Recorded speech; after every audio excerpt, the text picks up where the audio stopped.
Nunca fui pra Venezuela. Não? Não, gostaria de conhecer. É. Sim, sim. Eu já fui sequestrado 2 vezes na Venezuela. O que você acha da questão da exploração da margem equatorial? Que é uma coisa que a gente tava conversando antes do Sérgio chegar.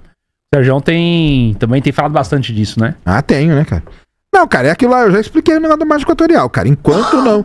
Cara, o ideal, a transição energética, cara, tudo é lindo e tal, mas ela não vai acontecer amanhã, nem o ano que vem, nem daqui 5 anos. Então é o seguinte, a gente precisa da margem equatorial, cara, porque o pré-sal vai entrar em depressão. Já expliquei isso aqui pra vocês. Toda reserva de petróleo você começa a produzir, ela chega num pico e depois começa a curva de depressão. A curva de depressão do pré-sal é 2027. Se a gente não descobre nada, até 2027, a gente não tem a menor, vamos dizer assim, um horizonte de mudar totalmente a matriz energética. Não tem. Porque tudo isso aqui é tudo feito de petróleo. O combustível até tudo bem, mas o resto é tudo feito de petróleo. Se a gente não descobrir nada, cara, é aquilo que eu brinco com a galera. A galera ri de mim, mas é verdade. Cara, a gasolina vai a 30 conto na bomba. Eu já até aumentei, hein? Falava 20, agora eu falo 30 até, porque já tá caro pra caramba. Porra. Então, tem que explorar, cara. Tem que explorar a margem equatorial. Isso aí não vai... Não, a Petrobras, cara, é uma das melhores... Vou de novo falar aqui, cara. Tem todo o problema Petrobras, político e tal, não sei o quê. Agora, o corpo técnico da Petrobras, cara, não tem como falar desses caras. São os melhores do mundo no que eles fazem, cara. Então não vai explodir poço, não vai vazar, não vai nada. Tem risco? Obviamente que tem. Mas tem a simulação de fluxo que mostra que se o petróleo vazar ali, ele não vai para Foz do Rio Amazonas. Ele vai lá pro Caribe. Tem um problema com relação à exploração da margem equatorial, que é para onde vai esse petróleo, o que vai ser feito desse petróleo. Porque hoje a realidade é que esse petróleo, né, na verdade, não só da margem equatorial, mas do Brasil num panorama geral, ele tem sido um petróleo utilizado para ser vendido no mercado internacional. Então o produto que o Brasil mais exportou nos últimos tempos para a China, inclusive, foi petróleo cru. O Brasil é um grande vendedor de petróleo cru e já faz mais ou menos ali uns 10 anos que a gente tem um desmonte, né, um desfinanciamento da estrutura de refino do combustível aqui no Brasil. Então você tem a destruição econômica de várias refinarias que vão sendo ou privatizadas ou subfinanciadas. Então o Brasil ele vai se tornando especialista na extração de petróleo cru para venda no mercado internacional, enquanto a gente compra os derivados de petróleo importados através de agências estrangeiras. Mas é porque tem um negócio nisso aí, cara. O petróleo da Bacia de Campos a gente não consegue refinar. Não, é esse refino que pode ser articulado, o refino, né, de óleo pesado, a gente não tem refinaria. Mas ainda assim, daria para fazer um programa de construção dessas refinarias. Mas fez. É que é isso. Mas fez. Em Abreu e Lima? Abreu e Lima. Então, ela tá sendo descontinuada, né? Mas ela cara, é muita corrupção, meu amigo. Abreu e Lima tido como um dos casos de maior corrupção na história do Brasil. Mas então o foco é tentar atacar aqueles que são responsáveis pelo agenciamento da refinaria e não o programa, né? Porque se você ataca o programa de financiamento da refinaria, das distribuidoras, desses setores, você está objetivamente transformando o Brasil... É o que a gente estava falando, né? Na margem equatorial, saiu a notícia que é do dia 17 de junho desse ano, a Agência Nacional de Petróleo, aí que tá o pulo do gato. Ela leiloou 34 campos, blocos de exploração. Desses 34 campos que foram leiloados, tinham ali um conjunto na margem equatorial. A Petrobras levou 10 desses 34. Ela levou 10. Todos os outros blocos foram vendidos para empresas privadas. Shell, que estão também explorando a margem equatorial na Foz do Amazonas, na região norte, e também ali na Guiana, no Suriname, na Guiana, no Suriname. Em que eles estão nessa exploração há algum tempo. Só que o retrato é esse, né? Hoje essa margem equatorial ela vai servir como um instrumento de exploração para venda de petróleo cru do Brasil, em que a gente não tem uma perspectiva de mudança de política da Petrobras, nem na questão da paridade de preço por importação, né? Que falam que mudou, mas mudou mais ou menos. E com um programa de austeridade, né? De corte de gastos, com destruição de empresa estratégica, não tem. Então, assim, eu acho que o problema da exploração da margem equatorial é de que eu acho que nem a questão nem é o petróleo em si. Porque assim, vai explorar, e mesmo que a Shell explore, BP e tal, que elas já exploram aqui tudo, aqui na Bacia de Campos, tanto no pré-sal também, elas podem explorar à vontade. Elas pagam uma grana boa pro Brasil. Mas o Brasil ganha. Mas é uma grana muito pequena, pô. Mas o Brasil, hoje o petróleo da Bacia de Campos, a gente tem que mandar pra refinar fora. 80% do petróleo que a gente usa dentro do Brasil é do pré-sal, porque é um petróleo bom. Esse a gente refina. Esse aí não tem muito problema, entendeu? O petróleo da margem equatorial também é um petróleo bom. A gente vai conseguir refinar ele, entendeu? E o lance é que quando lá no ano 2000, né, 1999, na verdade, quando teve a quebra do monopólio, né, que aí vieram as empresas para poder explorar aqui. Então isso aí tem mesmo, a BP, a Shell, as chinesas principalmente, né, Sim. Sinopec, Sinochem, exploram aqui muito Sim, aqui sim. no pré-sal, boa parte do pré-sal, na verdade, o campo de Libra, hoje ele é basicamente dos chineses, entendeu? Da Sinopec Sim. e da Sinochem. Então, ali a margem equatorial vai ser a mesma coisa, entendeu? Mas... É que o problema é que, assim, se fala muito de segurança da natureza e da transferência de royalties, mas eu acho que tem questões aí, né? Porque essa transferência de royalties, primeiro, ela vai ser reutilizada no Estado brasileiro como? Ah, não, aí sim. Aí porque você pegou. assim, Aí você pegou. Isso aí tem um nome. E porque hoje a maior parte dos recursos que são advindos de royalties e de pagamentos assim são pagamentos que vão para o serviço da dívida pública.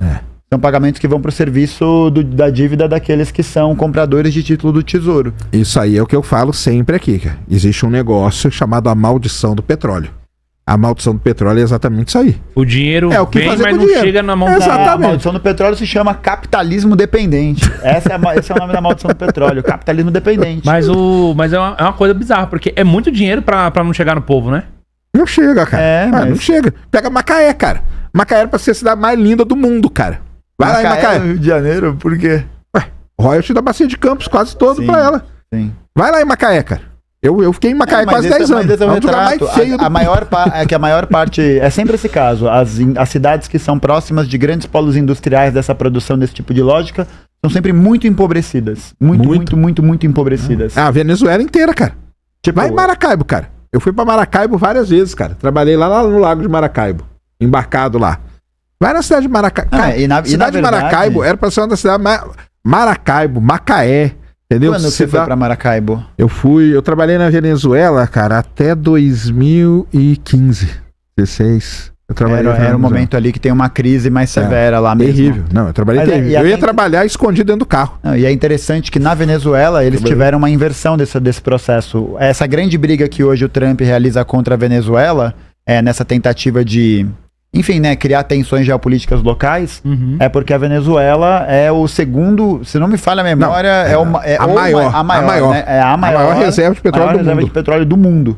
Então é um mercado ali aberto e que na época, nos anos 90, virado dos 90 para os 2000, no governo do Hugo Chávez, ele nacionalizou as empresas. Isso aí. Só que aí agora as empresas... E nem assim, empresa 100% pública, tem empresas privadas de Mano. petróleo, venezuelanas. Só podia lá dentro trabalhar e venezuelano, tal. cara. Só que aí os venezuelanos não tinham a capacidade. Aí o que eles faziam? Eles contratavam os americanos por baixo do pano. E aí, por exemplo, eu fui trabalhar na Venezuela por causa disso. Eu trabalhava para Halliburton e aí eu prestava serviço. Ah, foi como prestador de serviço ainda. Eu fui como prestador de serviço. Porque era assim, a empresa que eu trabalhava, o cara criava cavalo, cara. E ele assinava como engenheiro de petróleo. Olha que Nossa, que doido. história é essa, mano? É? Nunca ouvi É desse falar jeito. disso. Era assim. Vamos fazer aqui um parênteses aqui, depois a gente volta. É o seguinte. Nessa época aí na Venezuela, não podia mais ter empresa americana. Então, Halliburton, Baker, essas empresas Não aí... podia mais ter Não empresa podia. americana? Não podia. Prestador de serviço nenhum. Tinha que ser tudo empresa venezuelana. E aí, vamos supor que a gente reunia, nós 4 aqui, a gente criava uma empresa de petróleo. Entendeu? Red Cash Oil. Só que a gente sabe mexer com petróleo? Não sabe. Não. Aí o que a gente fazia? A gente contratava um prestador de serviço americano. E aí o cara mandava a Halliburton, a Baker, mandava o cara pra vir trabalhar aqui com a gente. Tipo uma terceirização. assim. Terceirização. Só que ninguém podia saber, cara. Sabe como que eu ia trabalhar? Eu ia trabalhar escondido no porta-mala. Que história é Que essa? isso, Eu ia Sérgio? trabalhar Essa, escondido. mano. Eu ia trabalhar escondido no porta-mala, cara. Que isso? Cara, o cara da empresa que eu prestei serviço lá, o cara me deixava no hotel e ele falava assim, cara, não saia do hotel por nada. Você tava no Caralho, camburão. Que isso? Cara, sério, cara. Sério. Sérgio Boia Vigiado. Fria, É cara. sério, cara. A gente. Não, mas não era só eu, não, era todo mundo, cara. Aí o que eu fazia? Eu entrava dentro do carro, o cara me escondia. Aí a gente entrava dentro de um condomínio de luxo e entrava dentro de uma casa. Só que a casa era uma empresa de petróleo. A casa era uma empresa A de casa era uma petróleo. empresa de petróleo venezuelana. Entendeu? E o que você fazia? Aí eu fazia o trabalho que o cara tinha que estar fazendo. Só que o cara não sabia, porque os caras que eram donos. Fazia os projetos, as Fazia os contas. projetos, tudo. Cara, fiz estratégia de produção, fiz planejamento de poço, tudo que eu fazia, sabia fazer. eu fazia tudo. Pagar bem, hein? E aí eu não ganhava, né, trabalhar cara? no porta-malas do carro. eu era empregado. Quem ganhava bem era a Haliburton Mas na é época. insalubridade. Não, isso aí. Que é isso, Sérgio? Aí eu fazia tudo e dava pra você, por exemplo. Ah. Você ia lá e assinava. Então saía com a assinatura venezuelana no negócio. Então era como se a empresa venezuelana estivesse prestando serviço pra PDVSA. Uhum. Só que no fim das contas era uma empresa americana que tava. Só que era tudo por baixo dos panos, cara. Venezuela era um caos aquilo ali, cara. Caos. Entendeu? Não era só eu, não. No hotel que a gente ficava, tinha eu da Haliburton, tinha cara da Schlumberger, tinha galera da Baker, tinha galera de tudo que é empresa de petróleo. Só que aí a gente saía de manhã, cada um no seu carro, pá, eu entrava lá escondido, ia nesse condomínio. Cada casa do condomínio era uma empresinha de petróleo, cara. Desse jeito. A Venezuela era desse jeito. Doideira. O engenheiro de petróleo que assinava o que eu fazia, o dono, o cara tinha um Aras. E o cara que assinava como engenheiro de petróleo, sabe o que ele fazia? Montava computador, cara. Ele ficava do meu lado, montando computador o dia inteiro pra vender computador, sabe? Vender PC Gamer, essas coisas. E eu trabalhando. Aí eu terminava, passava pra ele, ele assinava e pronto. Nossa, que E história. cara, era desse jeito, cara. Era desse jeito. Cara, isso aí foi uns 2 anos da minha vida, cara. Que isso, Sérgio? 2 Sério? anos nessa. É, ué. Trabalhar no porta-malas do carro. Eu ia trabalhar mano. escondido, cara. Tinha que ir, cara. Mas Tinha assim, que ir.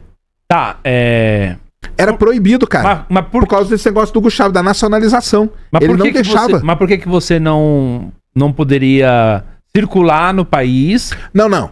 Obviamente que eu poderia. Só que o cara que me deixava lá, Ah, você lá da empresa lá, na hora que o cara me deixava no hotel, eu falava, cara, pra sua segurança, fique quietinho aqui no hotel, eu trago tudo pra você, o que você quiser, entendeu? Eu não saio por aí não e tal. Os caras tinham medo, né? Tipo, tô lá num bar assim, começa a beber, não, cara, que eu sou da Haliburton, entendeu?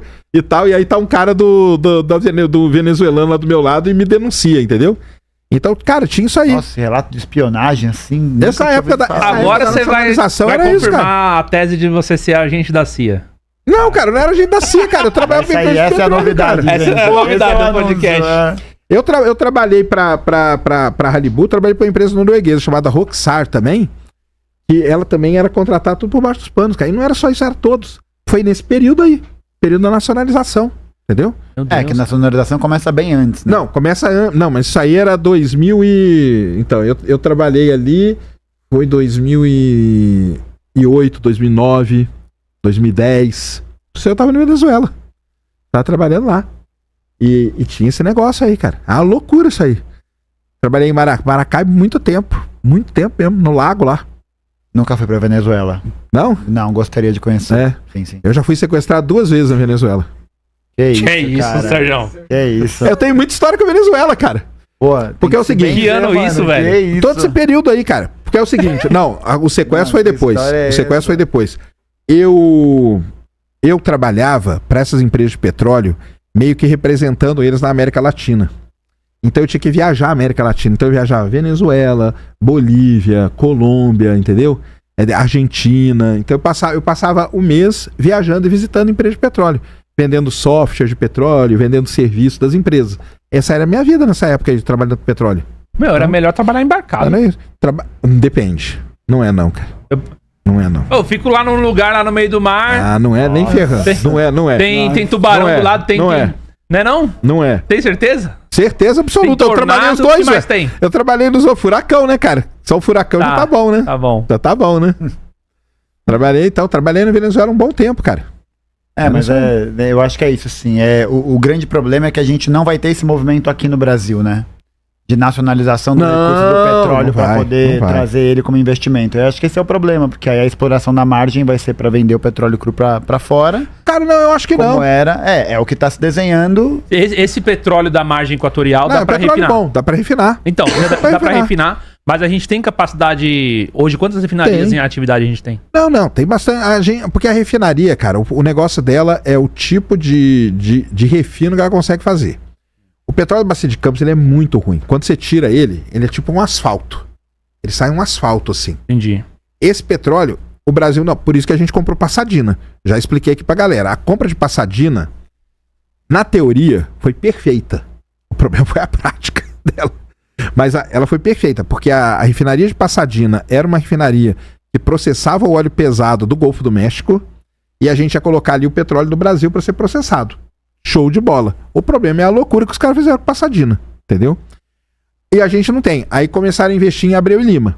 Abreu e Lima, construíram Abreu e Lima, só que a parte que era importante de Abreu e Lima, que era a planta para processar óleo pesado, ela não foi. Fizeram a planta de processamento de óleo leve, essa tá lá. Só que a planta que a gente precisava era de óleo pesado. E essa não foi, e aí começou a virar um ralo de dinheiro aquele negócio ali, ó, um ralo de dinheiro, entendeu? E agora vamos ver se acaba com esse negócio. Não sei se vai acabar ou não. Eu acho que mas vira um ralo de dinheiro, principalmente porque a lógica de produção e de refino da Petrobras se altera. Porque o que acontece? Sim. Porque aí o que acontece, né? Você tem agora a maior utilização desses recursos que vêm do petróleo, não para investir na empresa para ela poder criar essa capacidade de refino. Por isso que é isso, a Abreu e Lima até não desenvolveu esses estágios de desenvolvimento de refino de óleo pesado, por exemplo, porque a Petrobras deixou de voltar a sua política para isso. Então, a Petrobras, durante os últimos 5 anos, assim, a gente até chegou a conversar sobre isso, né? Foi a empresa que mais distribuiu dividendos no mundo inteiro. Foi a empresa que mais pagou seus acionistas, os seus participantes ali do capital social, no mundo inteiro. E aí é aí que tá o erro da lógica, né? Porque você tem uma empresa que tem a capacidade técnica científica de desenvolver esses mecanismos, como já mostrou. É isso, né? É uma empresa estratégica que tem a parte técnica da Petrobras não tem, cara. Não tem igual, cara. Só que ela não faz esse movimento porque a política que coordena ela, esse interesse hoje que é colocado, é o interesse de manter o Brasil. A gente falou sobre isso. Pagamento de acionista, e aí nesse cenário venda de petróleo que é o que a galera critica muito, que a Petrobras devia ser 100% nacional e tal. Alguns dizem que na verdade não é esse o ponto. Por exemplo, a questão das refinarias. O Sérgio tá falando. Se a gente tivesse mais refinarias, ou se as refinarias tivessem várias formas de refinar tipos diferentes de petróleo, será que isso, não sei se de repente agora com a margem equatorial, isso vai se refletir em gasolina mais barata? Não. Entendeu? Não vai. Assim, era pra refletir, né? Não, mas certo, não vai. Sim, mas não porque vai. Assim, não vai. A gente já tá com gasolina a 6 conto e daqui a pouco agora o negócio, qual é o risco de aumentar? Agora o negócio aí que a gente tem que ver também, então, é porque tem muito interesse, né? Envolvido nessa parada aí. Qual que é o interesse? Depende do preço do barril, cara. Porque dependendo do preço do barril, a Petrobras se interessa em vender o óleo cru e comprar o óleo processado, ela acaba, nessa conta aí, ela acaba ganhando dinheiro. Só que aí tem vezes que o barril não tá pra isso, quase entendeu? nunca, né? Porque petróleo processado é muito mais caro que petróleo cru, Então, né? eles começam a mexer nessa, que é a tal da equação, que eu já falei isso em algum lugar. A equação do preço, essa equação, essa paridade de preço e tal. Cara, isso é um negócio assim, que pouquíssimas pessoas acho que sabem qual é a equação. Paridade de preço de importação, você diz? Eu acho que tem poucas pessoas no Brasil, eu falo do governo mesmo, tá? Que se brincar, acho que nem o Lula sabe qual é a equação ligado que faz isso aí.